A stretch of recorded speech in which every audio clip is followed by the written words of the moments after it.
That quote perfectly sums up how Frankenstein, Mary Shelley's culturally redefining novel, has made an extreme impact in pop culture films today. Countless Frankenstein adaptations and loose reimaginings have been made throughout film history since 1910's iconic adaptation. Its prevalent messages of reclaiming one's bodily autonomy and powering through loneliness are always relevant. Because of this, Frankenstein has become adapted into many feminist tales that center women encountering the same struggles of the creature through loneliness, fight for control of their body, and a proper place in this world. It's alive! It's alive! It's alive! So firstly, I'll briefly go over the 2025 Frankenstein, as in my opinion, it's the closest adaptation to Mary Shelley's original work and its core messaging in regards to these topics. The creature's arc is one entirely of self-discovery and reclaiming a body that isn't its own. Your name.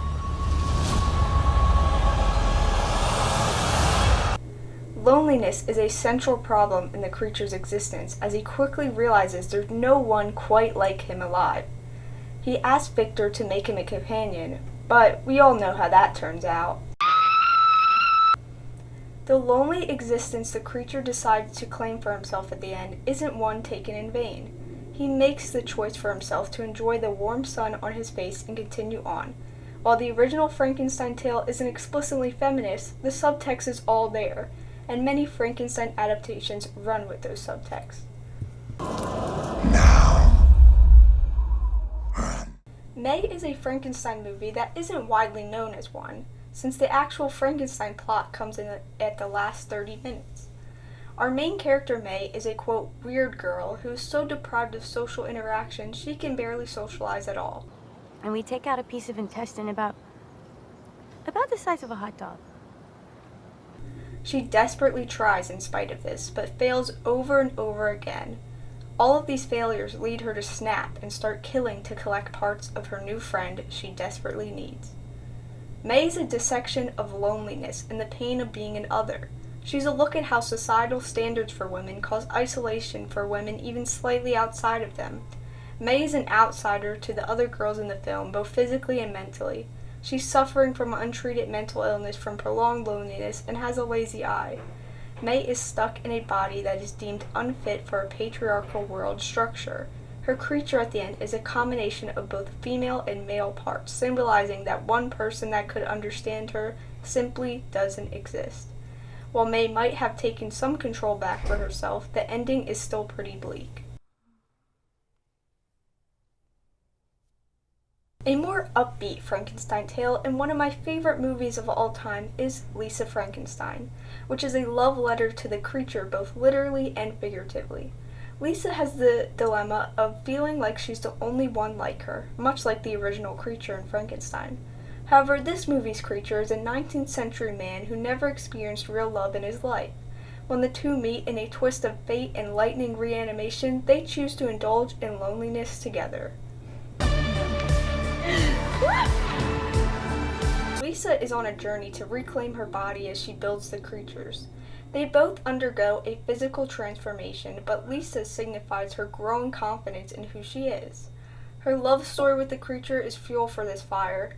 Love as a form of feminism is an under-discussed one. Love doesn't always hinder a woman's personal growth, but can kickstart it. The companionship of just one other person causes Lisa to realize her own self-worth as more than just the sum of her parts. Besides, Taffy says it's a waste of time to try and fix up ways. Better just accept a guy's flaws. A more niche and surprisingly feminist movie is Frankenhooker. What looks like a completely ridiculous B-movie, and it's certainly that too, is hiding a feminist core at its center. When Jeffrey's overweight girlfriend Elizabeth dies in a freak accident, he decides to rebuild her with a newer, sexier body. He gets parts from prostitutes, which causes Elizabeth to come out only being able to say phrases they've said. Want a date? Going out? Looking for some action? Elizabeth goes on a small rampage, but when she eventually returns to her normal self, she's pissed at Jeffrey. The film ends with Elizabeth reviving Jeffrey, but with a twist. She's given him a woman's body. Elizabeth's revenge at the end sticks it to the men that think they have the right to control a woman's body. He claims he loves Elizabeth, yet he still completely takes her autonomy away from her, as well as the women he's killed. The ending of Elizabeth taking control back by stripping Geoffrey of his autonomy as well is a harsh but necessary punishment that shows exactly how the film feels about the main character and his ideals. Thanks anyway.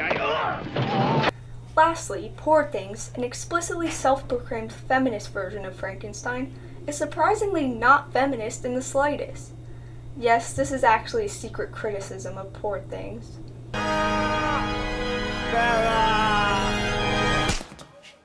This film is overtly explicit in its sexual scenes, which is concerning since Bella has a baby brain in a woman's body. While the other three films have sexual elements, they're all clearly able to make these decisions for themselves. Bella is not. She acts extremely childlike even while doing explicit sexual acts. We see her come of age from baby to a woman without her body ever having changed in its objectification. The coming-of-age story isn't a problem in itself, but the constant sexualization of Bella, no matter what her mental state is at the moment, is disgusting. This film tries to be feminist by painting it as her choice to do these things and eventually become a prostitute. Wedderburn became much weepy and sweary when he discovered my whoring.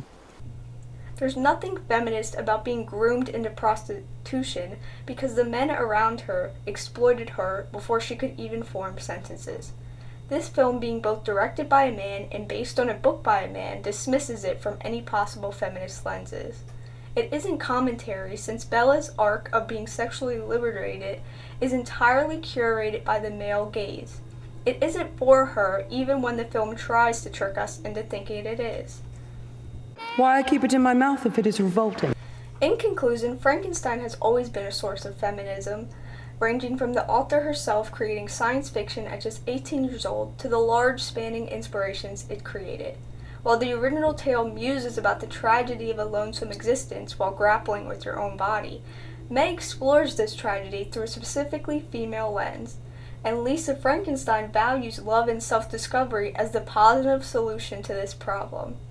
Films like Poor Things fail to recreate these unique films because the men in charge of them are putting forth what they think feminism is. They don't understand the actual liberation needed to truly reclaim one's body for themselves because they are born in charge of their body.